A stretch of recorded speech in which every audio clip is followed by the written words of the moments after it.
दोस्तों, आखिर कलयुग की शुरुआत कैसे हुई?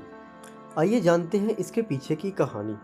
दोस्तों, अगर आपको हमारी वीडियो अच्छी लगी तो इसे अपने सभी व्हाट्सएप ग्रुप्स में और अपने सभी दोस्तों के साथ शेयर कीजिए और हमारा चैनल सब्सक्राइब कीजिए। दोस्तों, भगवान श्री कृष्ण के देह त्यागने के बाद पांडव भी हिमालय के रास्ते स्वर्ग चले गए थे और अपना सारा राज्य अभिमन्यु और उत्तरा के पुत्र परीक्षित को दे गए थे। एक दिन राजा परीक्षित शिकार पर जा रहे थे कि रास्ते में उन्हें एक दैत्य हाथ में डंडा लिए बैल को पीटते हुए दिखा। उस बैल का केवल एक पैर था। राजा ने अपना रथ रुकवाया और क्रोधित होकर उस व्यक्ति से पूछा, तू कौन अधर्मी है जो बैल पर अत्याचार कर रहा है? तेरा कृत्य ही ऐसा है कि तुझे मृत्युदंड मिलना चाहिए। इस पर वह दैत्य बोला, मैं कलयुग हूँ, यह मेरा युग है महाराज। इस पर राजा बोले, यह तुम्हारा युग कब से हो गया? तो कलयुग बोला, महाराज 160 वर्ष पहले श्री कृष्ण के देह त्यागने के साथ ही मेरा युग आरंभ हो गया था और आप मेरे युग में बाधा उत्पन्न कर रहे हैं जो कि विधि के विधान के विपरीत है। लेकिन तब राजा ने कलयुग का वध करने के लिए अपनी तलवार निकाल ली। इस पर कलयुग त्राही त्राही करते हुए राजा परीक्षित के चरणों में गिर गया। राजा अपनी शरण में आए हुए व्यक्ति की हत्या नहीं करते थे तो उन्होंने कलयुग को भी जीवन दान दिया। राजा परीक्षित बहुत ज्ञानी थे। वह बैल को देखते ही समझ गए कि यह धर्म का रूप है और इसका एक पैर होना यह संकेत है कि कलयुग में सिर्फ धर्म का एक स्तंभ ही जीवित रहेगा। फिर राजा परीक्षित ने कलयुग को जीवन दान देते हुए कहा कि तू ही पाप, चोरी, कपट और दरिद्रता का कारण है।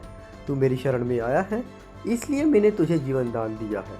अब मेरे राज्य की सीमाओं से दूर निकल जा और कभी लौट कर मत आना। इस पर कलयुग ने विनती करते हुए कहा कि महाराज, सारी पृथ्वी पर आपका राज्य है, मैं कहाँ जाऊँ? कृपया मुझे अपने राज्य में ही कहीं रहने का स्थान दीजिए। कलयुग की विनती स्वीकार करते हुए राजा परीक्षित ने उसे रहने के लिए जुआ, मदिरा, परस्त्रीगमन और हिंसा जैसी 4 जगह दे दी। इस पर कलयुग ने विनती की कि हे राजन, ये 4 जगह मेरे लिए पर्याप्त नहीं है, आप एक और स्थान मुझे दीजिए। इस पर राजा ने उसे सोने अर्थात स्वर्ण में रहने की अनुमति दे दी और शिकार के लिए आगे बढ़ गए। कलयुग को स्वर्ण में रहने का स्थान देते समय राजा परीक्षित यह भूल गए कि उन्होंने सिर पर सोने का ही मुकुट पहना है। राजा से स्थान मिलते ही कलयुग वहां से चला गया, लेकिन थोड़ी देर बाद राजा के मुकुट में आकर बैठ गया।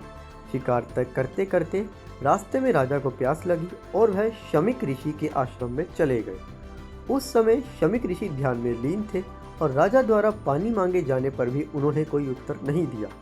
इस पर राजा के मुकुट में बैठे कलयुग ने अपना असर दिखाया और राजा के मन में ऋषि को मृत्युदंड देने का विचार आया, किंतु अच्छे संस्कारों के कारण उन्होंने ऐसा करने से खुद को रोक लिया।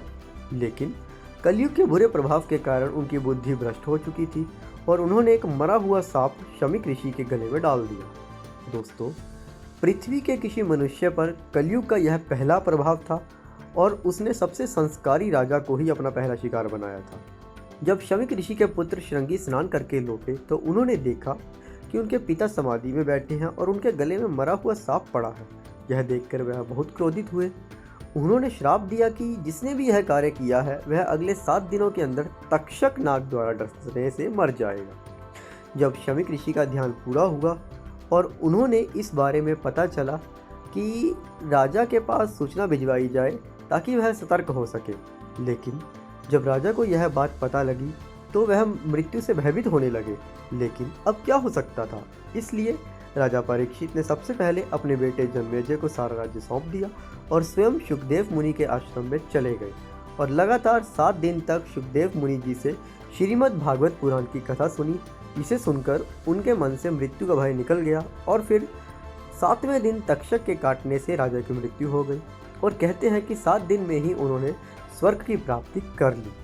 जब जन्मेजय को पिता की मृत्यु का कारण पता लगा तो उन्होंने सभी सांपों को मारने के लिए सर्प सत्र यज्ञ किया। इस पर सभी सांप आकर हवन कुंड में गिरने लगे। डरे हुए तक्षक ने इंद्र के सिंहासन से लपेटा ले लिया और फिर आस्तिक ऋषि के समझाने पर जन्मेजय ने अपना यज्ञ रोका। फिर पृथ्वी पर इतना कोई सक्षम राजा नहीं बचा जो कलयुग को रोक सके और फिर पूर्ण रूप से पृथ्वी पर कलयुग की शुरुआत हुई। दोस्तों, अगर आपको हमारी वीडियो अच्छी लगी तो इसे अपने सभी व्हाट्सएप ग्रुप्स में और अपने सभी दोस्तों के साथ शेयर कीजिए और हमारा चैनल सब्सक्राइब कीजिए। धन्यवाद।